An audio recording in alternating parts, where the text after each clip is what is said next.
Yes, it's recording. All right, perfect.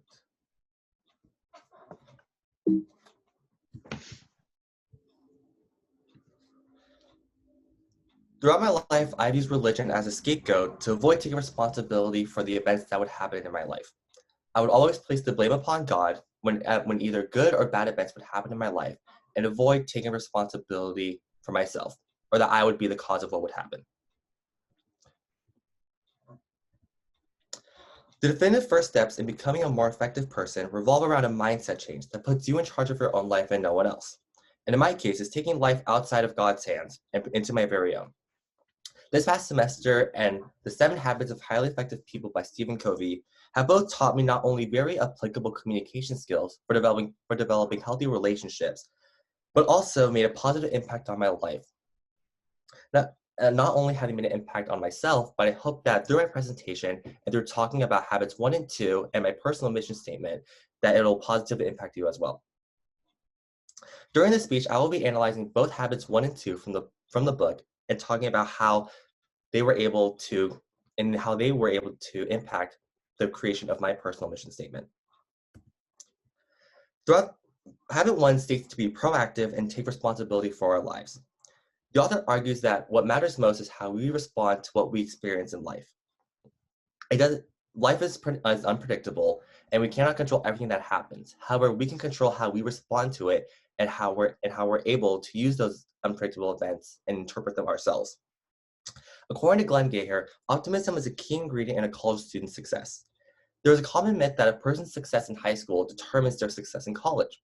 Glenn Gaher decided to do a study about that and to see how true that myth was.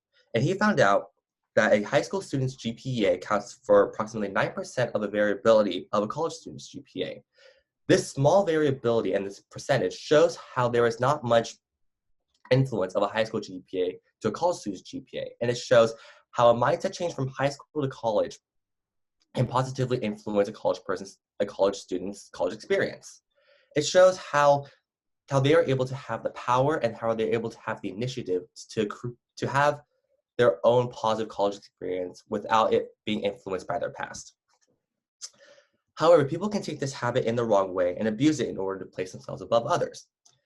Our textbook, Looking Out, Looking In, states that people with high self-esteem tend to think well of others and expect to be accepted by them, but it doesn't guarantee interpersonal success.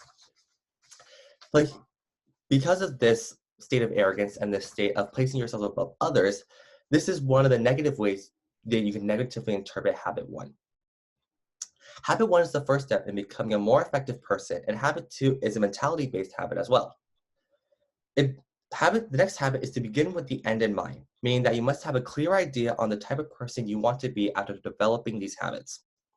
The author describes the first 2 habits as describing yourself as the creator and habit 2 as your first creation. The creation has 2 parts: the imagination, or the ability to visualize the potential within ourselves, and conscious, creating the guidelines to develop our potential. One of the ways to exercise habit 2 is by creating a personal mission statement. And after reading the second habit, I decided to create my own personal mission statement as my first creation. Throughout learning about habits 1 and 2, I was able to create my own mission statement that combined my favorite parts about me and what I strive to be in the future. The beginning of my statement revolves around my current traits as a person, specifically my open-mindedness and kindness towards others. And I've been subconsciously utilizing the concept of self-disclosure, which is the process of deliberately revealing information about oneself that is significant and will not normally be known by others as described.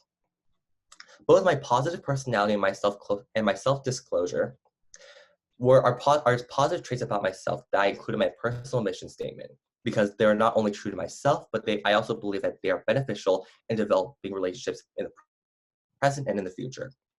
The latter half of my mission statement describes the type of person that I want to be in the future: a person who is hardworking, self-disciplined, and principle-oriented.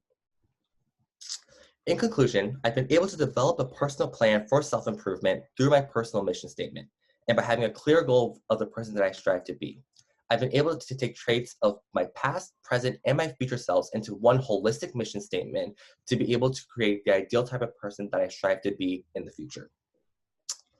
Habits 1 and 2 are centered upon a personal mentality, placing yourself in the center of your life and developing a plan of the type of life that you want to live. Habit 1 describes yourself as you are the director of your own story. And habit 2 is the first physical step of taking ownership of that story. And one of the ways to take these physical steps, according to Kobe, is by creating a mission statement, as you can see from mine. Instead of using the excuse that God controls what happens in my life, I've learned to take responsibility for my actions and know that everything that I do is because of my actions and that alone. The power to change our lives is nothing short of one small decision to make our lives our own and to become the best version of ourselves that we want to be. Only we have the power to positively change our lives for the better, and it is up to us to become the best person of ourselves as we want to be. Thank you. All right, 5:40. I think I'm good.